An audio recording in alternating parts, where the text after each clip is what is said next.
I started a theme park redesign project that I wanted to post for Valentine's Day. Do not look at the post date because I was a little bit late, but I am for good reason. I got lost in the sauce. The sauce in question, the ride known as the Tunnel of Love. The Tunnel of Love doesn't exist, at least not how you may know it. It's fake, lies, and a fraud. Instead, inside the ride looks more like this. See nothing? That's because most of the rides were completely wrapped in darkness. So how did this ride become what we see in media? Well, if you want to know what I found in that sauce and some secret ingredients, sit tight and keep your arms and legs inside the ride at all times. In my research, I found that these rides were mostly popular during the early 1900s. The ride was an excuse for couples to show affection in public without actually being seen in public. The ride's theming usually revolved around romance or horror, any way couples would be in each other's arms. I was worried I wouldn't find any pictures of it inside the rides. This is because most have been demolished after they faded from popularity.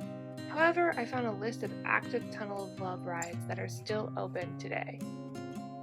Most Tunnel of Love style rides are actually called Ye Old Mill. This is the case with the Old Mill in Kennywood Park. This ride was originally created in 1901, however it's had a few updates. The oldest version I could find was a home video from the 1990s. During that time it was a mix of skeletons, witches, and graveyards, and darkness. Actually about 2/3 of the ride was in darkness. During this time, there's been many different themings, including the infamous Garfield's Nightmare. In 2019, they rethemed it again, taking it back to the Old West theme, but with a newer, updated look.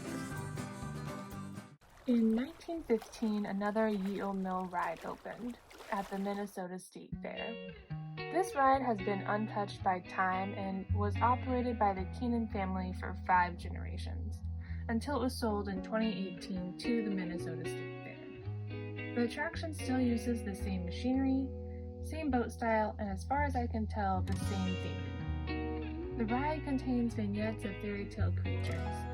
Besides the ride's entrance, the show scenes include leprechauns, the 3 little pigs, leprechauns again because there's a switchback in the ride track, gnomes, and an assortment of fairy tale creatures. While the ride is only about 4 minutes long, almost 3 of those minutes are completely dark. And besides the darkness, there's only the show scenes, a crossover with entrance, and 6 different illuminated exit signs. While it's over 100 years old, it has remained popular throughout generations. Another Ye Olde Mill ride built by the Keenan family is at the Kansas State Fair. While it too was built in 1915, it has received a lot of updates over the years. While it has a Tunnel of Love sign over the entrance, the ride is more scary than romantic. While looking for footage, I couldn't tell which version was the most up to date. So either way, the ride continues to evolve and surprise the riders with new scares. The last of the Ye Olde Mill rides still open is at the Iowa State Fair. Originally, it was built in 1915 as well. However, its wheel well had to be replaced in 1996. Besides that, the ride looks pretty much the same as when it first opened. The ride lasts about 3 minutes and is completely submerged in darkness except for when riders pass by old posters. While these are the only rides of this style I could find in the US, there are still a few operational in Europe. The River Caves in Blackpool Pleasure Beach, originally called River Caves of the World, opened in 1905. While it remains mostly the same, some scenes have been replaced and overall the attraction has been modernized. While it does have a Tunnel of Love sign, it was added when it was featured in the Coronation Street, a popular soap opera in the UK.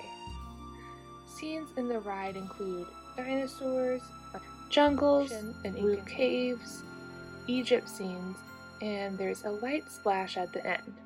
I'm not sure if the ending would exclude it from being considered in the same category as the rest of the rides, but I thought it was important to be featured because it fits a lot of the design elements that were described in the rides that have since been closed.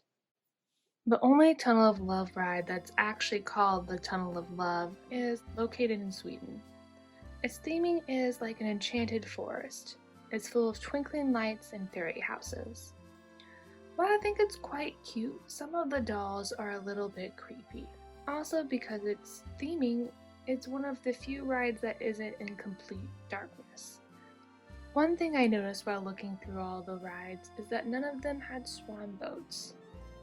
And while I tried to find just one that utilized the animal as a ride vehicle, I came up short. However, the main inspiration for these are the swan boats featured in the Public Garden in Boston. These boats were created in 1877. These paddle boats were inspired by the 1848 opera. One of the characters comes in on a boat led by a swan.